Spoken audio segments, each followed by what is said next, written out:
बिस्मिल्लाहिर्रहमानिर्रहीम। आज हम स्टार्ट कर रहे हैं एक्सरसाइज 6.7 जो कि सेकेंड लास्ट एक्सरसाइज है इस चैप्टर का, यानी चैप्टर नंबर 6 का। ओके, एक्सरसाइज 6.7 में आपके पास वर्ड प्रॉब्लम्स है, यानी आपको क्वेश्चंस दी गई है जिनको आपने सॉल्व करना है, लेकिन क्वेश्चन भी वर्ड की सूरत में है, वर्ड प्रॉब्लम्स दी गई है। ठीक है, तो पहला क्वेश्चन आपको दिया गया है कि दो नंबर्स है। कौन से दो नंबर है ये आपको मालूम करना है। दो नंबर है जिनको अगर प्लस किया जाए, जिनकी अगर एडिशन की जाए तो वो 25 आती है, और अगर जिनकी डिफरेंस निकाली जाए तो वो 7 होता है। तो वो दो नंबर कौन कौन से हैं ये आपको मालूम करना है। अब दो नंबर क्योंकि हमें मालूम नहीं है, सॉल्व करने के लिए हम पहले लिखेंगे let the first number equals to x, क्योंकि हमें मालूम नहीं है, and second number equals to y, क्योंकि हमें बताया है कि दो नंबर है तो सेकेंड नंबर हमने कर लिया। अब क्योंकि क्वेश्चन में बताया है कि जब इन्हीं दोनों को ऐड करते हैं तो वो होता है 25, तो sum of to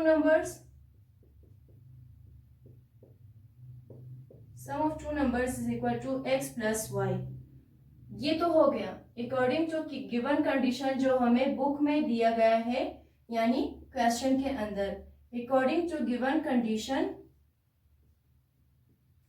x plus y equals to 25 है। ये हमारे पास नंबर 1 इक्वेशन बन गई, क्योंकि क्वेश्चन में ही यही बताया है कि दो नंबर है जिनको आप ऐड करते तो 25 बनती है। ठीक है, अब इसी तरीके से डिफरेंस ऑफ टू नंबर्स ये होगा x माइनस वाई।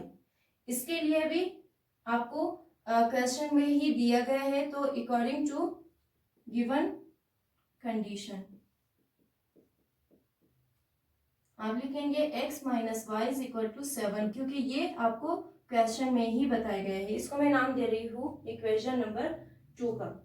ठीक है, तो अब जब इक्वेशन नंबर 2 भी हमने मालूम कर लिया, अब आप देखें x x y y, आपके पास दोनों में आपके पास सेम वैल्यूज है, यानी इसमें इसको अब याद रखिए आपके पास तीन मेथड्स थे दो इक्वेशन यानी लीनियर इक्वेशन को सॉल्व करने के लिए।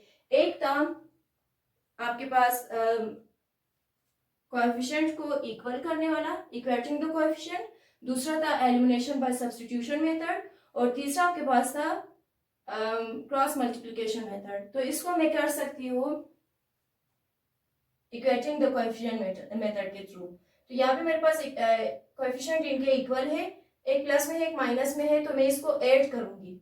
ठीक है, एडिंग इक्वेशन 1 एंड 2, जब इनको ऐड किया जाए तो इनका आंसर बिल्कुल सही आ सकता है। x plus y is equal to 25, x minus y is equal to 7।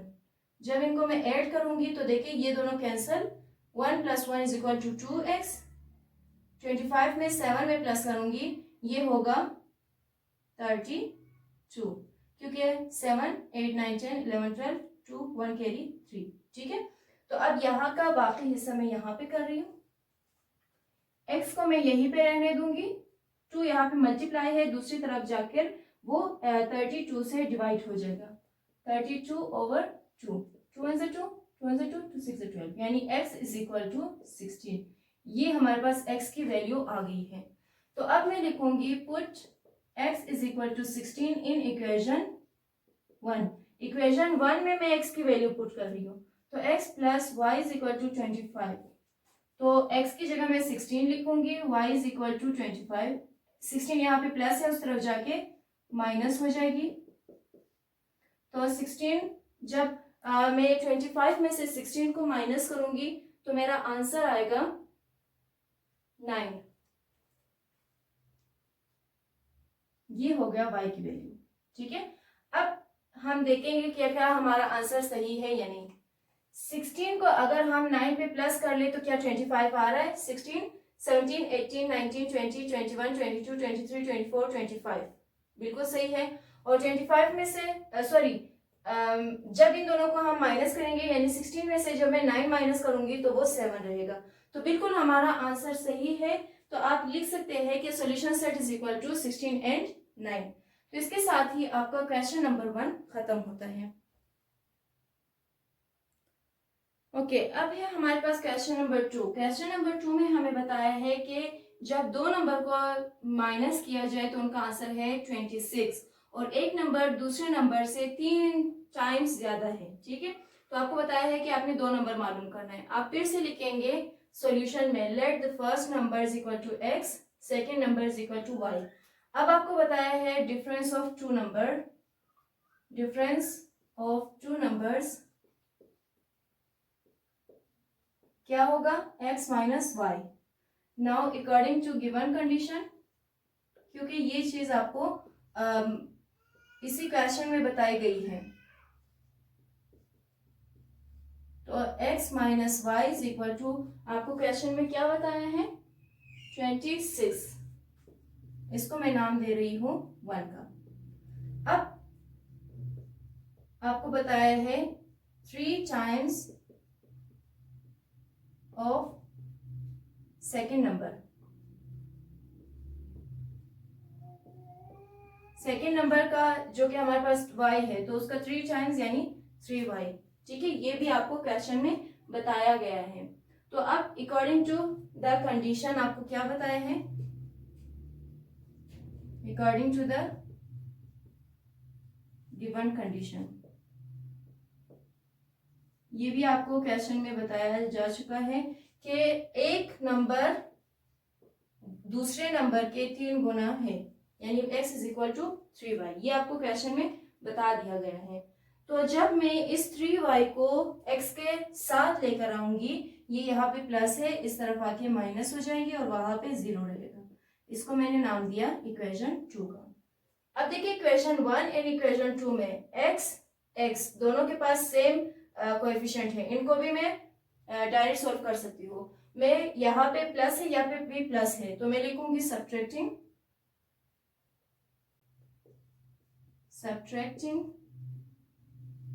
Equation 1 and 2। Equation 1 में है x minus y is equal to 26, equation 2 में है आपके पास x minus 3y is equal to 0।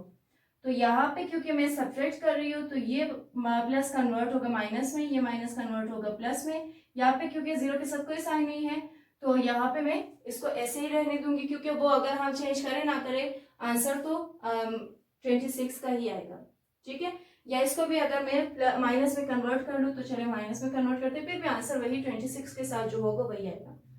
तो अब ये x कैंसिल हो गया, plus minus minus 3 minus 1 2y, क्योंकि 3y के साथ प्लस है तो इसलिए इसके साथ plus sign, equals to plus minus minus 26 में से 0 जाए वही 26, क्योंकि बड़ी अदद के साथ प्लस है इसलिए प्लस।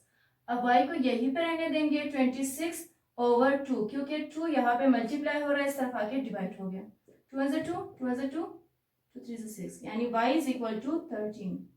ये y की वैल्यू आ गई है। अब मैं पुट करूंगी, put y is equal to 13 in equation 1, मैं 1 में पुट करूंगी। ठीक है, इक्वेशन 1 में x minus y is equal to 26, तो x as it is minus 13, y की जगह मैंने 13 लिख लिया, is equal to 26, x is equal to minus 13 है, उस तरफ जाके प्लस 13 होगा, दोनों को मैंने प्लस कर लिया, 39। ये मेरा आंसर आ चुका है, यानी एक नंबर दूसरे नंबर का 3 गुना है और दोनों को जब मैं माइनस करूंगी तो आंसर 26 आ रहा है। तो ये बिल्कुल करेक्ट है। इसके साथ ही मेरा सेकंड क्वेश्चन भी खत्म होता है। ओके, क्वेश्चन नंबर 3 में आपको बताया है कि 5 साल पहले जो वालिद की उम्र थी वो अपने बेटे से 7 गुना ज्यादा था और 5 साल बाद वालिद की उम्र अपने बेटे से 3 गुना ज्यादा है। तो आपने उनकी प्रेजेंट जो उम्र है वो मालूम करना है। तो इसके लिए सॉल्यूशन में मैं सबसे पहले लिखूंगी let the present age of father, क्योंकि हमें मालूम नहीं है, ठीक है, तो मैंने x लिख दिया। फिर उसके बाद क्योंकि हमें सन का दिया गया है तो present age of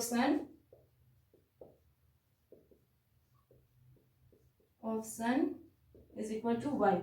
present age of father x है, present age of son y है। तो उसके बाद 5 years ago age of father, यानी 5 साल पहले, तो x माइनस 5, क्योंकि 5 साल पहले है तो हम 5 साल पीछे चले जाएंगे, यानी x माइनस 5। इसी तरीके से 5 years ago age of son y minus 5, क्योंकि 5 साल पहले है तो 5 साल हम पहले चले गए, y माइनस 5। अब बताया गया है according to given condition, question में क्या बताया है, according to given condition. Okay, according to given condition बताया गया है कि 5 साल पहले जो वालिद की एज थी वो अपने बेटे से 7 टाइम्स थी, यानी father's age equal to 7 times the age of son होगा। फादर्स एज इक्वल्स टू, ठीक है, 7 times the age of son, the age of son, यानी फादर की एज क्या है 5 साल पहले, x माइनस 5, सन का क्या है y माइनस 5, तो 7 टाइम्स इसका क्या होगा 7 इंटू y माइनस 5, ये हो गया। अब इसको सॉल्व करेंगे, x minus 5 is equal to 7 1 7y, 7 5 35। अब जितने भी x और y की वैल्यूज है मैं एक तरफ लेकर आऊंगी और जो कांस्टेंट वैल्यूज है वो मैं दूसरी तरफ लेकर जाऊंगी। तो इसी तरीके से अब यहाँ पे x माइनस 7y, क्योंकि 7y वहां पे प्लस है तो माइनस 35, फिर यहाँ पे माइनस 5 है, यहाँ पे प्लस 5, ठीक है। तो x minus 7y is equal to minus plus minus बड़ी अदद के साथ माइनस है, 35 माइनस 5 इज इक्वल टू 30। ये हमारे पास आ गया है इक्वेशन नंबर 1। ओके, इसको मैंने नाम दिया इक्वेशन नंबर 1 का, बाकी मैं यहाँ पे करूंगी। अब इसके बाद क्या गया कहा है कि after 5 years the age of father, after 5 years age of father, 5 साल बाद है तो x प्लस 5, ठीक है, क्योंकि 5 साल बाद बताई गई है। इसी तरीके से after 5 years, after 5 years age of son, तो ये भी होगा y प्लस 5, ठीक है। Now according to given condition, according to given condition, okay, given condition में आपको क्या बताया है कि जो वालिद की एज है वो अपने बेटे से 3 गुना ज्यादा है, तो इसी तरीके से होगा, सिर्फ 7 की जगह 3 आएगा। x यहाँ पे देखिए माइनस है तो यहाँ पे plus 5 equals to 3 into y plus 5, ठीक है। तो इनको सॉल्व करेंगे, x plus 5 is equal to 3 1 3y plus 3 5 15। तो 3y और x की वैल्यूज एक साथ में लेकर आऊंगी, 3y प्लस है इस तरफ आके माइनस 3y, 5 यहाँ पे प्लस है उस तरफ जाके माइनस 5, तो x minus 3y is equal to plus minus minus 15 minus 5 is equal to 10। ये मैं नाम दूंगी इसको नंबर इक्वेशन नंबर 2 का। अब देखिए इक्वेशन नंबर 1 में और इक्वेशन नंबर 2 में x की वैल्यूज बिल्कुल सेम है, यानी कोएफिशिएंट्स बिल्कुल सेम है, तो इसको मैं इक्वेटिंग द कोएफिशिएंट के थ्रू से सॉल्व कर सकती हूँ। दोनों x के साथ प्लस है तो मैं इनको सब्ट्रैक्ट करूंगी, सब्ट्रैक्टिंग इक्वेशन 1 एंड 2। इक्वेशन 1 मेरे पास है x minus 7y is equal to minus 30, then number 2 है x minus 3y is equal to 10। दोनों को मैं, क्योंकि प्लस को मैं कन्वर्ट कर रही हूँ माइनस में सब्ट्रैक्शन के अमल है, इस वजह से माइनस को कन्वर्ट किया मैंने प्लस में और प्लस को कन्वर्ट किया मैंने माइनस पे। X x cancel, plus minus minus, 7 minus 3 is equal to 4y, बड़ी अदद के साथ माइनस है इसलिए minus 4y, minus minus plus 30 plus 10 is equal to 40, बड़ी अदद के साथ माइनस है इसलिए माइनस 40। अब y is equal to minus 40 over minus 4, minus minus से कैंसिल, 4 10 40, यानी y की वैल्यू क्या ही है हमारे पास 10। ठीक है, अभी फिलहाल y की वैल्यू है। अब इसी y को मैं पुट करूंगी इक्वेशन नंबर 1 में, तो मेरे पास x की वैल्यू यानी फादर की वैल्यू भी, फादर की एज भी आ जाएगी। ओके, लास्ट स्टेप में मैं यहाँ पे लिखूंगी put y is equal to 10 in equation 1। Equation 1 मैंने नहीं मिटाया है, x minus 7y equals to minus 30, तो x माइनस 7 इंटू वाई की जगह मैंने 10 पुट कर लिया is equal to 30। x minus 7 10 70 is equal to 30, x is equal to 70, यहाँ पे प्लस है उस माइनस है उस तरफ जाके प्लस हो जाएगी, तो x is equal to 7 8 9 10 100, x is equal to 100 and y is equal to 10। और सॉरी यहाँ पे एक चीज मुझसे मिस्टेक हो गई, यहाँ पे माइनस था तो यहाँ पे साथ साथ में माइनस लिख रही हूँ, तो माइनस प्लस माइनस 70 में से जब 30 माइनस करेंगे 40 आएगा, तो यहाँ पे हमारे पास एजेस आ चुकी है, y इज इक्वल टू 10, यानी जो बेटे की उम्र है वो 10 साल है और वालिद की उम्र 40 साल है। तो इसके साथ ही 6.7 एक्सरसाइज के आपके शुरू के 3 क्वेश्चन सॉल्व होते हैं।